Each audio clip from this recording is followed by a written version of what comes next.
कि जब तक शरीर है, जब तक इसकी गति है तो जीवन है। जिस दिन गति रुक गई उस दिन आपका जीवन समाप्त हो जाए। इस जीवन को गतिमान करने के लिए एक प्रेरणा की आवश्यकता होती है। भगवद गीता का जो पहला अध्याय है वो है अर्जुन विषाद। विषाद किसके जीवन में नहीं है? विषाद कहते हैं दुख को, चिंता को, भय को। इस संसार में कोई ऐसा व्यक्ति नहीं है जिसके जीवन में दुख नहीं है, विषाद नहीं, चिंता नहीं है, भय नहीं है।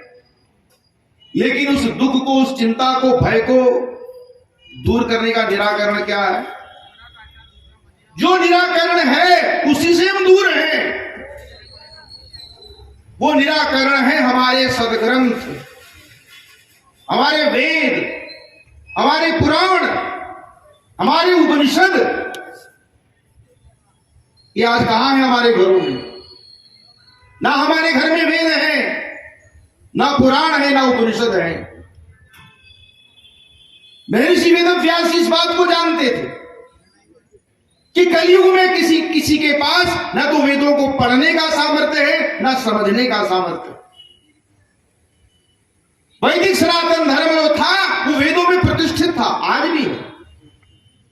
लेकिन सब समय की मर्यादा को ध्यान में रखते हुए उन्होंने वैदिक सनातन धर्म को पुराणों में प्रतिष्ठित कर दिया। वेदों के ज्ञान को लोक व्यवहार में समझाने के लिए उन्होंने 18 पुराणों की रचना की कि हम वेद के मर्म को समझ पाए। अब 18 पुराणों के 4 लाख श्लोक, किसी को तो पुराणों के नामकरण भी याद नहीं होंगे, नाम भी याद नहीं होंगे। तो महर्षि वेदव्यास जी ने एक वेद था उसके 4 वेद करके उनका व्यास किया तो बन गए वेदव्यास। और उस वेद के मर्म को समझाने के लिए उन्होंने पंचम ग्रंथ महाभारत की रचना की और उसमें भगवद गीता को प्रतिष्ठित किया। भगवद गीता के 18 पर्व हैं और 18 पर्वों में जो छठा पर्व है उसको कहते हैं भीष्म पर्व। जब महाभारत के युद्ध में भीष्म जो थे युद्ध में गिरा दिए गए, तब धृतराष्ट्र जो है वो पूछते हैं संजय से कि धर्म क्षेत्रे कुरुक्षेत्रे समवेता युष्वा मामका पांडवाश्चैव किम कुरुवत संजय। युधिष्ठिर ने उसी दिन गीता नहीं सुनी जिस दिन भगवान उसका ज्ञान दे रहे थे। युधिष्ठिर ने, धृतराष्ट्र ने गीता उस दिन नहीं सुनी जिस दिन भगवान ने गीता कही। 10वें दिन जब भीष्म पितामह युद्ध में गिरा दिए गए तब उसने पूछा कि मेरे और पांडु पुत्रों ने युद्ध में क्या किया। और उसमें अर्जुन विषाद योग जो है, जब अर्जुन पूर्ण सामर्थ्य होते हुए उन्होंने अपने सब शस्त्रों का परित्याग कर दिया। उन्होंने कहा कि मैं युद्ध नहीं करूंगा और उन्होंने कहा कि मैं भिक्षा का अन्न मांग करके इस संसार में रहना पसंद करूंगा, मैं सन्यासी बन जाऊंगा। तब भगवान श्री कृष्ण जी ने अर्जुन को सन्यास का अर्थ समझाया कि सन्यास कर्मों के त्याग का नाम नहीं है, सन्यास है कर्मों के फल के त्याग का नाम सन्यास है। अनाश्रित कर्म फलम कार्यम कर्म करोति। जो कर्म फल का आश्रय ना लेकर के करने योग्य कर्म करता है स सन्यासी च योगी। वो सन्यासी है और वो योगी है। अग्नि का परित्याग करने वाला, कर्तव्य कर्मों का परित्याग करने वाला सन्यासी योगी नहीं है। हमने सन्यास किसको मान लिया कि कर्मों का स्वरूप से ही परित्याग कर दो। अर्जुन के मन में यह प्रश्न आया कि प्रभु मैं अपने बड़ों को मारूंगा, मैं अपने गुरुओं को मारूंगा, मुझको पाप लगेगा। हमारे जीवन में देखिए एक वैदिक सनातन धर्म ऐसा है जिसमें पाप और पुण्य का हम विचार करते हैं कि हमारे पैर के नीचे कोई जीव भी ना आ जाए। अन्य संस्कृतियों में क्या होता मैं नहीं जानता। तो अर्जुन के मन में यह प्रश्न था कि प्रभु अगर मैं अपने गुरुओं को मारूंगा, अपने बड़ों को मारूंगा तो मेरे हाथ से अधर्म हो जाएगा, पाप हो जाएगा। हम कर्म इसलिए करते हैं हमको सुख मिले दुख ना मिले, हमको लाभ हो हमको हानि ना हो, हमारी जय हो हमारी पराजय ना हो, हम इसी भाव से कर्म करते हैं। लेकिन इसमें कर्तव्य भाव नहीं है। और यहां भगवान ने निराकरण किया कि अगर तुम सुख दुखे समय कृत्वा लाभा लाभौ जया जयौ, अगर तुम सुख दुख लाभ हानि जय पराजय को समान समझ के कर्म करोगे तो युद्धायुज्यस्व नैवं पाप वापसी, तो तुमको पाप नहीं लगे। यही गीता का योग है कि योगस्थ कुरु कर्माणि संगम त्यक्त्वा धनंजय, कि योग में स्थित हुआ कर्तव्य कर्मों को कर, सिद्ध सिद्धयो समो भूत्वा समत्वम योग उच्यते, सिद्धि और सिद्धि में समान भाव वाला होकर के तू केवल कर्तव्य कर्म कर, यही समत्व योग है। और भगवत गीता की महिमा आप सुनना चाहते हैं कि क्या है? भगवान श्री कृष्ण कहते हैं कि गीता आश्रयम तिष्ठामि, मैं गीता के आश्रय में रहता हूं। गीता में चोत्तमं गृहम, गीता मेरा सर्वोत्तम घर है। और गीता ज्ञान मुपाश्रित्य, गीता ज्ञान का आश्रय लेकर के त्रिलोकान पालयाम्यहम्, मैं तीनों लोगों का पालन करता हूं।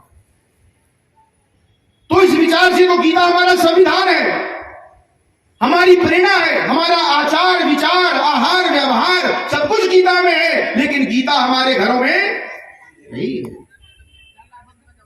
हम अपने आचार विचार को सुधारने की बात करते हैं, लेकिन मार्गदर्शन कहां है? ना आपके पास वेदों का मार्गदर्शन है, ना पुराणों का है, ना उपनिषदों का है। लेकिन वेद व्यास जी ने आपके इस कार्य को सरल कर दिया। उन्होंने कहा कि गीता सुगीता कर्तव्या किविन्य शास्त्र विस्तरई, अब गीता को सुगीता करो, अब शास्त्रों को विस्तार से जानने की आवश्यकता नहीं है। क्यों? क्योंकि या स्वयं पद्मनाभस्य मुख पद्मावली स्थिता, जो साक्षात नारायण के मुखार में से निकली हुई। अगर भगवान का यह श्लोक ना हो कि यदा यदा ही धर्मस्य ग्लानिर्भवति भारत अभ्युत्थानम अधर्मस्य तदात्मानं सृजाम्यहम्, हम रामनवमी मनाते हैं किस लिए? भगवान का अवतार हुआ। हम कृष्ण जन्माष्टमी मनाते हैं किस लिए? कि भगवान का अवतार हुआ। हम परशुराम जयंती मनाते हैं इसलिए कि भगवान का अवतार हुआ। हम नृसिंह जयंती मनाते हैं इसलिए कि भगवान का अवतार हुआ। लेकिन इसकी घोषणा कहां हुई कि भगवान आते हैं? इसकी घोषणा हुई श्रीमद् भगवद गीता में कि परित्राणाय साधुनाम विनाशाय दुष्कृताम धर्म संस्थापनार्थाय संभवामि युगे युगे। हम धर्म की बात करते हैं। एक बात आप जान लीजिए, जिसे शास्त्र का ज्ञान नहीं है वो धर्म पर विचार नहीं दे सकता। धर्म की व्याख्या केवल शास्त्र में है और केवल धर्म की व्याख्या अध्यात्म के द्वारा ही हो सकती है। अध्यात्म के बगैर धर्म की व्याख्या नहीं हो सकती। अब अर्जुन भगवान से प्रश्न पूछते हैं कि पृच्छामि त्वाम धर्म समूढ़चेता, मैं आपसे धर्म के विषय में पूछता हूं। पूरी भगवद गीता का विषय क्या है? धर्म। और हम अपने जीवन में सभी ग्रंथ पढ़ते हैं, रामचरितमानस पढ़ते हैं, महाभारत पढ़ते हैं, श्रीमद् भागवत पढ़ते हैं, शिव पुराण पढ़ते हैं, लेकिन हमें अपने सनातन धर्म का निश्चित सिद्धांत पता नहीं है। अब रामचरितमानस का पारायण होता है, रामचरितमानस के पारायण के बाद क्या आप इसी निर्णय पर पहुंच सकते हैं कि हमें कैसा आचरण करना चाहिए? क्योंकि ऐसा सामर्थ्य हमारी बुद्धि में नहीं है कि भगवान का अवतार किस लिए हुआ। विप्रधेनु सुर संत हित लीन मनुज अवतार निज इच्छा निर्मित तनु माया गुण गोपाल, ये तुलसीदास जी कहते हैं। आपको शायद ये ज्ञान नहीं होगा कि जब तुलसीदास जी ने रामचरितमानस लिखी तब हमारे संप्रदायों में इतना मतभेद था। महाराज शैव और वैष्णव इनमें बड़ा गतिरोध था। तुलसीदास जी महाराज ने जब रामचरितमानस की रचना की तो उन्होंने क्या लिखा?